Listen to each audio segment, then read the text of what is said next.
Allez, c'est l'heure de parler avec toi de ta carrière, Benoît.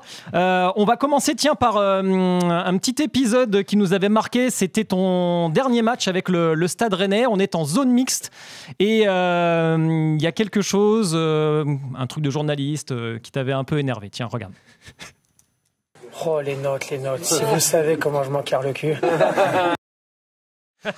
Bon, alors, on va te proposer un petit jeu. Nous, ce qu'on va faire, Benoît, c'est qu'on a mis, je sais pas si tu vois sur la droite de Loïc, on a mis un petit panneau avec tous les clubs par lesquels tu es passé. Et si tu es d'accord, bien sûr, tu peux donner une note sur 10 sur tes passages en club. Ça te va? Avant ça, déjà, excusez-moi par rapport à ma réponse. Hein. Comme quoi, c'est drôle. Bêtises et c'est très drôle. On le pense un peu. Même si on le pense un peu, on a le droit de s'exprimer d'une manière différente. Mais là, c'est la maturité qui parle, mais avoue que, on peut le dire, il y a aussi des questions de journalistes qui sont pas vraiment en adéquation parfois. Mais bon, après, du coup, c'est marrant de te voir noter tes passages en club. Tout le temps. Hein. Voilà, c'est aussi pour ça que Benoît est ce qu'on considère comme un bon client dans le jargon, c'est qu'on aime beaucoup t'avoir parce que on sait qu'on va avoir des moments intéressants en tout cas. Alors, on va commencer par ton premier club, celui dans lequel tu as été formé, la ville dans laquelle tu es né d'ailleurs, c'est Caen. C'est forcément une fierté. Tu voulais dire quelque chose? Non, juste tu y es de 2005 à 2008 à Caen. Voilà, pour rappeler. 94, même si on prend depuis oui, bien sûr, vu que tu es né là-bas en même temps. Enfin, voilà. C'était le rêve de ta vie de jouer avec le Stade Malherbe parce que finalement tu fais une quinzaine de matchs en pro, hein, c'est ça? Ouais, c'est un échec. En fait, c'est un échec. Et au départ, quand je suis depuis tout petit. J'avais un truc en tête, c'était pas de faire telle ou telle carrière. Beaucoup espèrent ou rêvent de jouer à Liverpool, à Manchester, à Paris ou à Marseille. Moi, c'était de me dire, je veux être le futur Titi de Rouen, mais en mode gardien de but, quoi, et de faire 15-20 ans à Caen. Et puis voilà, et donc du coup, j'ai fait toutes mes classes de jeunes là-bas. Et ensuite, 4 années en pro, mais qui n'ont pas été positives. Enfin, du moins, pas productifs sur le terrain. Tu prends la place pour tes débuts de Vincent Planté, c'est en août 2005, tu as tout juste 18 ans. Quel souvenir tu gardes de ce premier match en pro avec le Stade Malherbe? Quel conseil tu donnerais d'ailleurs à un gardien qui débute aujourd'hui dans sa carrière? Je dirais c'est un conseil qui n'est pas forcément un conseil, parce que c'est plus un constat qu'on peut se faire aujourd'hui. Moi, quand j'ai commencé, j'étais natif de Caen, formé à Caen. Mon père était bénévole au club, mon frère était éducateur au club. J'ai toute ma famille sur Caen et je me mettais une pression terrible à l'approche des matchs. Et ça, je l'ai vraiment pas bien géré. Aujourd'hui, quand on peut voir un jeune, il arrive naturellement à être beaucoup plus décomplexé et à débuter des matchs devant 40, 50 000 personnes en jouant comme s'il jouait dans son jardin, etc. Donc c'est une qualité, c'est une vraie force. Moi, j'avais pas cette faculté-là. Et ce qui a fait que j'ai dû passer par un chemin différent et j'ai eu besoin de plus de temps avant de m'épanouir et arriver à une certaine maturité.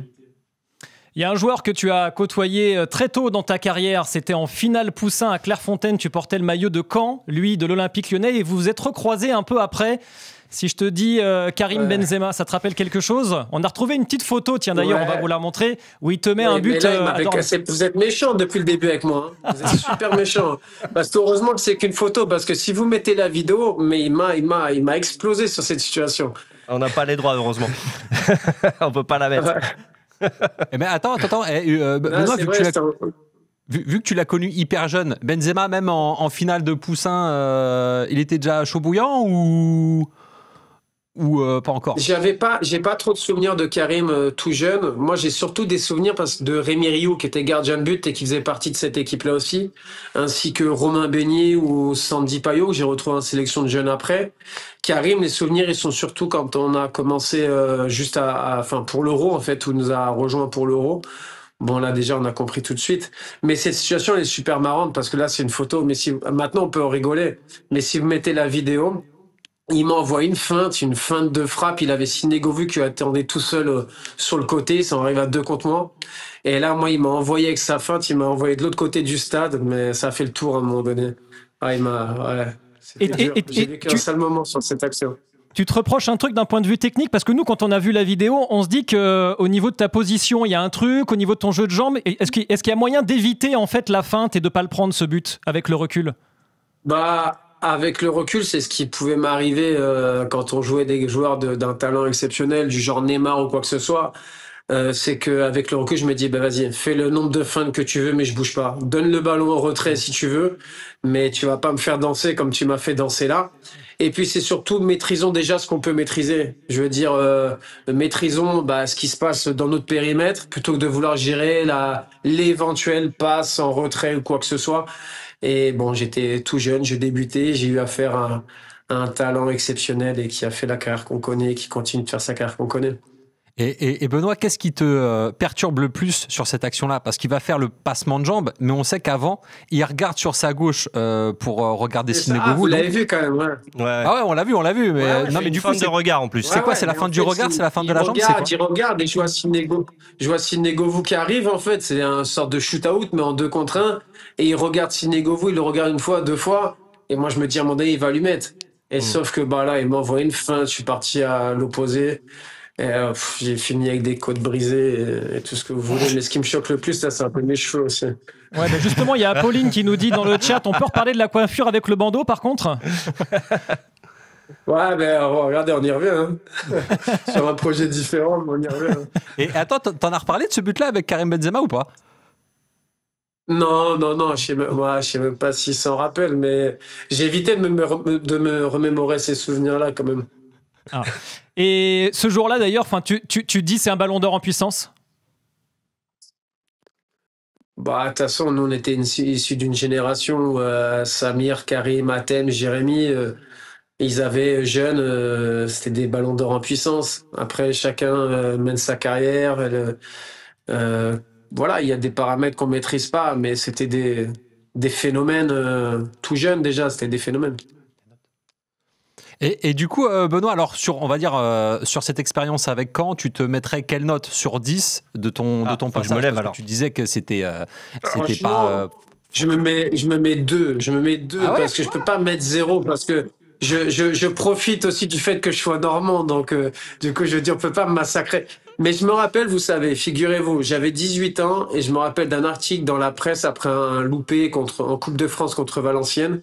Et dans l'Ouest France, le lendemain, j'étais issu de Caen, un petit de la formation. Le titre du Ouest France, c'était Faut-il tuer le soldat Costil? Ah ouais. Et ça m'avait fait tellement mal. À 18 piges, il t'avait fait ça? À 18 ans, sérieusement? Ouais. Et je crois que j'ai encore l'article qui doit être dans les cartons à la maison chez mes parents. Ouais. Ils peuvent être très très durs. Non, franchement, c'est dur. Enfin, à 18 ans, c'est même abusé. On va dire les choses comme elles sont. On connaît pas ce confrère. Mais Benoît disait qu'on était dur avec lui depuis le début de l'émission, mais il est dur avec lui-même aussi. 2 sur 10 pour Caen, quand même. T'as pas vraiment non plus eu ta chance là-bas. Ouais, mais il y a des moments clés où il faut être présent, il faut répondre présent. Et sur les moments clés, j'ai pas répondu présent. Et des moments clés, il y a eu ce match, il y a eu le match de Marseille à l'époque. On en prend 6 là-bas. Il y a eu le match à Lille où on va là-bas, on en prend 5 et on est mené 2-0 au moment. Et je fais un bon match en plus. Et puis à la 60e minute, à 55, 60e, je prends carton rouge. Enfin voilà, sur les moments clés avec Caen, j'ai pas été performant. Et à un moment donné, il faut être bon dans les moments clés. Je l'ai pas été. Ouais. Et les souvenirs, ils sont là. Hein. Tu te souviens vraiment, vraiment bien de ces matchs tournants dans ta carrière, là, par exemple? Ouais, quasiment, ouais. Ouais, beaucoup. Ouais. Je les ai bien en tête. Bon, on va en aborder d'autres. Ouais, parce que derrière, tu vas donc à Vannes. Toi, tu nous Bretagne. Tu nous avais dit pour préparer l'émission que, entre guillemets, tu avais besoin aussi d'aller à l'échelon inférieur pour mieux aussi avoir plus de temps de jeu, pouvoir faire plus tes gammes. Et c'est là où tu vas faire d'ailleurs une rencontre qui a un peu marqué ta carrière, parce que tu t'en parlais au tout début de l'émission, mais c'est Christophe Revel. Tu peux nous raconter ton arrivée à Vannes et comment ça se passe pour toi? En fait, ce qui se passe, c'est qu'au début, c'était pas prévu que je parte de Caen. Caen avait un plan avec moi pour me lancer Et au départ, le plan de Caen, au tout départ, c'est, viens, en gros, tu fais une saison et on te vend à l'étranger. J'étais pas mal sollicité, j'avais beaucoup de clubs étrangers, comme tous ceux de ma génération à l'époque. Je signe très vite pro, et le but, c'était pas de me garder longtemps. C'était, voilà. Sauf que, je suis resté. Les matchs joués, ça n'a pas trop fonctionné. J'ai pas donné toutes les garanties. Et puis, on arrive à la dernière année, la fin de la 4e année, où là, Caen me dit que je dois être prêté. Ce qui n'était pas forcément dans les plans. Et donc là, on se met à la recherche d'un club, et sauf que il y a pas grand-chose, hein, il y a rien. Et à l'époque, mon agent Fabrice Picot contacte 3 clubs. En fait, il contacte les 3 clubs promus du national à la Ligue 2. Donc à l'époque, il y avait Nîmes, Tours et Vannes. Et en fait, Tours et Nîmes me veulent pas. Et il y a que Vannes qui est vraiment intéressé. Et donc, du coup, à la fin, le choix, il se fait entre Vannes et Vannes. Donc, on calcule pas, on y va, et puis on va apprendre. Et puis, tu es prêté donc là-bas pour une saison et tu fais la rencontre d'un homme qui avait un message à te faire passer. Salut Benoît. Quel meilleur endroit pour te saluer que la côte bretonne en arrière-plan. Cette côte bretonne, elle me fait penser à ton arrivée au Vannes Olympique Club à l'été 2008, en provenance de Caen, prêté par Caen pour piquer ma place accessoirement dans les buts du Vannes Olympique Club. Je me souviens de ce premier footing sur la côte sauvage. Je pense que tu t'en souviens. On aurait dit un tracteur normand englué dans le sable breton. Incroyable. Tu étais d'une lourdeur, alors que maintenant, tu enfiles les kilomètres par dizaines, par vingtaines, voire même par trentaines. Tu es sec, tu es fit. Comme quoi, la préparation physique dans le temps, la force mentale, ça finit toujours par payer. Et je pense que moi qui étais devant à l'époque, je serai loin derrière dorénavant. Ta réaction, Benoît? Oui, il a raison. C'est vrai, c'est qu'en fait, vous savez, quand on est dans certains clubs professionnels et des clubs formateurs, on est souvent hyper accompagné. Et ce qui est c'est très bien, mais ça peut être dangereux. Surtout quand on arrive, pour moi, là, sur une fin de carrière, on a été bichonné, etc. C'est pas facile de se retrouver du jour au lendemain, un peu dans la nature, entre guillemets. Et moi, j'étais issu d'un très bon club formateur, Caen, et où tout était, moi, je calculais, je sortais pas, j'avais ma petite copine à l'époque, j'avais ma vie, foot, voilà. Et j'arrive à Vannes, et Vannes, ça me déforme un petit peu, mais dans le bon sens du terme. Et j'apprends aussi à vivre, etc. Et ce premier jour de reprise, en fait, le préparateur physique de l'époque, au moment de la reprise, une semaine avant, il envoie une liste, comme une liste de fournitures scolaires. Et là, en fait, sa liste, il fallait avoir un duvet, un couteau suisse, une lampe torche, ceci, cela. Et en fait, quand on arrive à Vannes, il y a le discours du président. Et puis d'ailleurs, on a pris les minibus du club, ils nous ont posés en plein milieu d'une forêt. Et là, on est tous partis sur 3 jours commando, 3 jours d'intégration, 3 jours de cohésion. Et effectivement, quand on a mis les treillis, on avait notre ration pendant 3 jours. Et on est parti en footing. Et à ce moment-là, j'étais à l'agonie complète. Mais après, j'avais eu que 15 jours de vacances, parce que je sortais de Toulon aussi. Et j'avais pas la même condition physique que maintenant. Et ce qui est intéressant, c'est qu'effectivement, à partir de ce moment-là, le process du monde professionnel et de l'exigence qu'on doit avoir au quotidien s'est mis en place. Et au fur et à mesure des expériences, j'ai évolué. Mais par contre, c'est vrai qu'aujourd'hui, il serait loin derrière moi en footing. T'as fait ton service militaire compensé à Vannes, en quelque sorte. Ouais. Et puis, les mecs, nous, on arrivait, il y avait beaucoup de recrues à Vannes qui venaient de partout. Et Vannes était un groupe hyper solidaire qui était monté de national de CFA à national et de national à Ligue 2. Ils étaient hyper solidaires, c'était beaucoup de Bretons. Donc, la confrérie des Bretons était bien présente. Et nous, quand on arrivait de l'extérieur, il fallait qu'on fasse nos preuves. Et les mecs, dès la préparation, ils étaient au taquet. Ils voulaient pas qu'on prenne leur place comme ça si facilement, mais c'était de bonne guerre et au final, il y a eu une alchimie fantastique qui nous a amené à faire une saison historique.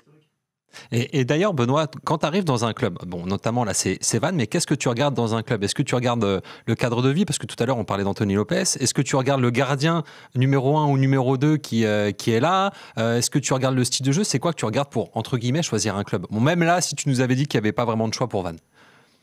À une période comme Vannes, je regardais pas ça. Ce que je regardais, c'est surtout le temps de jeu. C'était surtout le temps de jeu. Après ça, avec le temps, vous regardez tout. L'entraîneur, discours de l'entraîneur, quel style d'entraîneur il est, comment il conçoit le rôle du gardien de but, les installations, effectivement. les ambitions, enfin vous regardez tout. Enfin, la qualité de vie pour moi, ça a toujours été secondaire. Et la preuve, c'est que j'ai pas voulu rester à Vannes à l'époque pour aller à Sedan, qui était une région différente, mais j'ai voulu aller à Sedan, quoi. Juste pour terminer sur Vannes, donc cette finale de Coupe de la Ligue, on te voit là, tu es donc sur le banc des remplaçants. Tu étais titulaire en championnat, mais c'était Christophe Revel donc qui avait joué l'épopée en coupe, première donc au Stade de France avec Vannes. Du coup, c'est le moment de mettre une petite note, non, sur le passage au VOC à l'époque comme joueur, Benoît. 8 sur 10.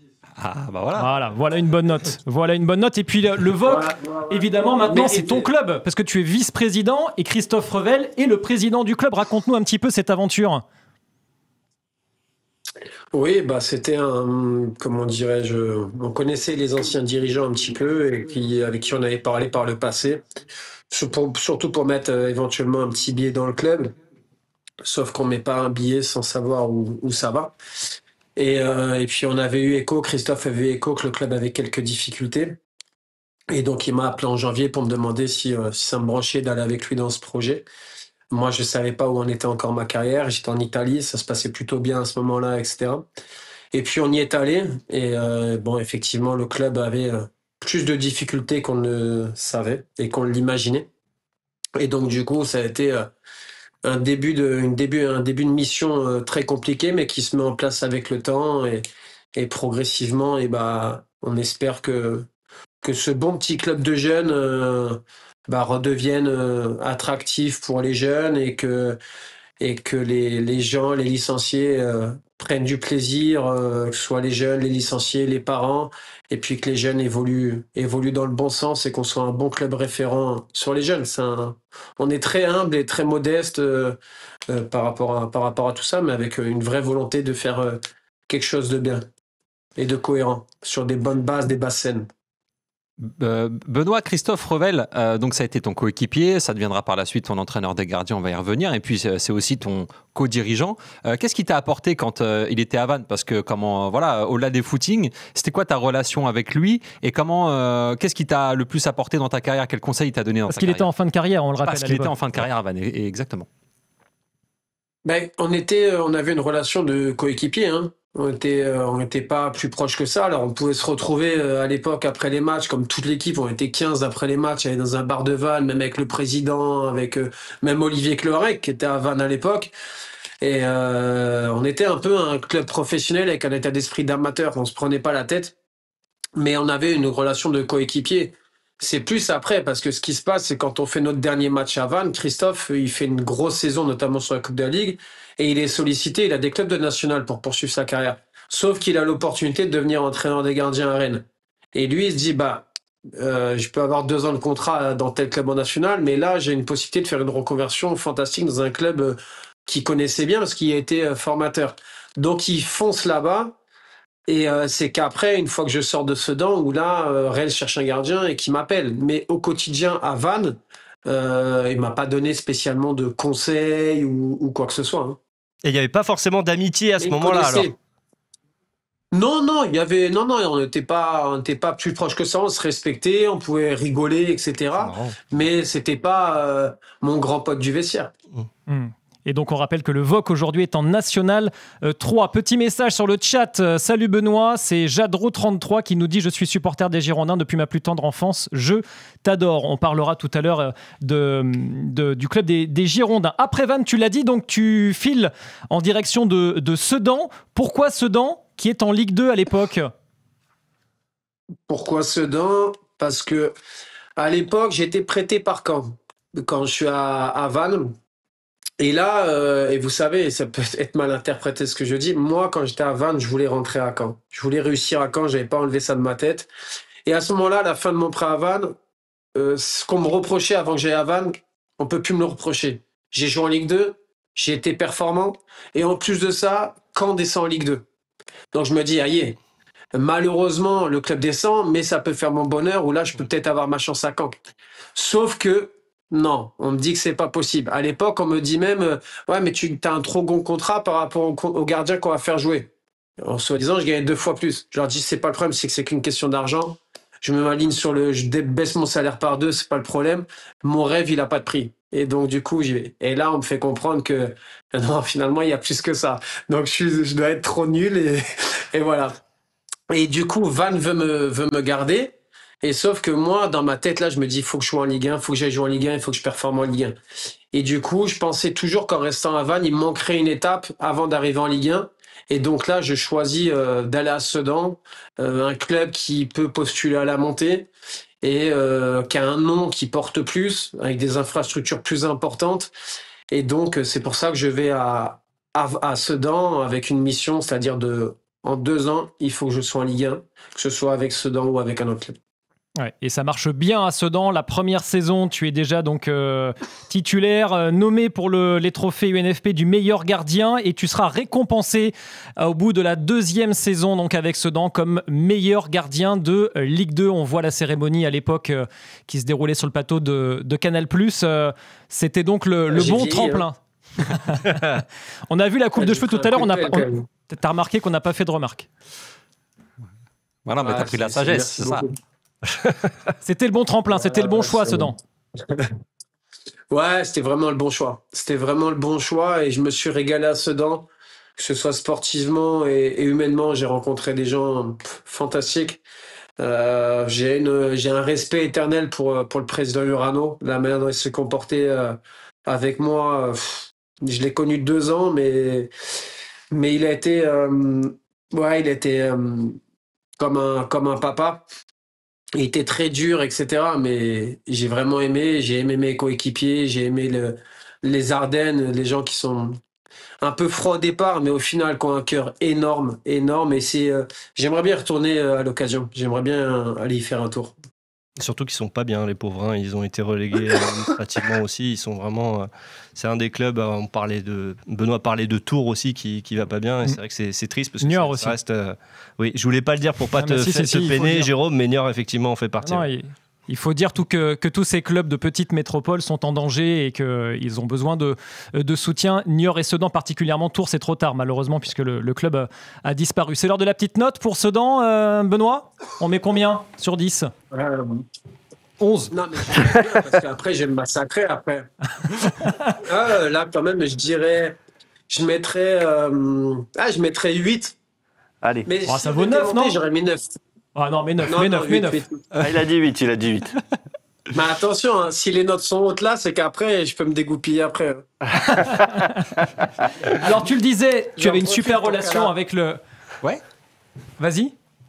Non, je dis j'en profite pour qu'après je puisse me démonter, mais que la note finale reste correcte. Ah voilà, ouais, pour avoir la moyenne. Tu le disais, donc tu avais une très bonne relation avec le président Urano et il te fait la promesse à la fin de ta 2e saison que tu pourras jouer en Ligue 1, que ce soit avec Sedan ou avec un autre club, c'est ça? Non, c'est pas ça. C'est qu'en fait, très vite, moi je signe 2 ans à Sedan, je signe 2+1. Et là, lui, très vite, il vient me voir pour prolonger. Sauf qu'entre le temps où j'ai signé et le temps où il vient me voir pour prolonger, j'apprends que Caen a un pourcentage sur mon transfert.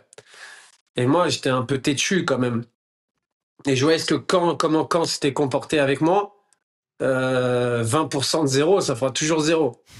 J'avais dit au président, j'ai appris qu'il y avait ça. Donc du coup, je pourrais pas prolonger. Parce qu'on m'a mis à la porte, etc. Dans mon club formateur. Donc je veux pas qu'ils aient de transfert. Alors, il y en a qui vont mal le prendre, mais c'est honnête. Et du coup, lui, il comprend ça totalement. Et je lui dis, par contre, président, dans les 2 ans, si on monte, j'ai un +1. Et là, vous avez ma parole que je partirai pas et que je resterai jouer à Sedan. Et en plus, ce qui était le mieux pour moi, pour mon évolution, c'était de monter avec Sedan. Malheureusement, on n'est pas monté. Je suis parti après. Et le dernier match, il est venu et il m'a dit, fils, ton dernier maillot ici, il est pour moi. Et voilà, c'était du Pascal Urano fantastique. Un véritable sanglier, nous dit Didier Doudou sur le chat. Voilà, Benoît Costil, ce n'est pas qu'un breton, ce n'est pas qu'un normand, c'est aussi un sanglier des Ardennes. Sanglier breton. Voilà, exactement. Breton-normand. Ouais, mais je suis très attaché aux Ardennes et sincèrement, j'aurais presque aimé y finir ma carrière dans un club comme Sedan. Vraiment.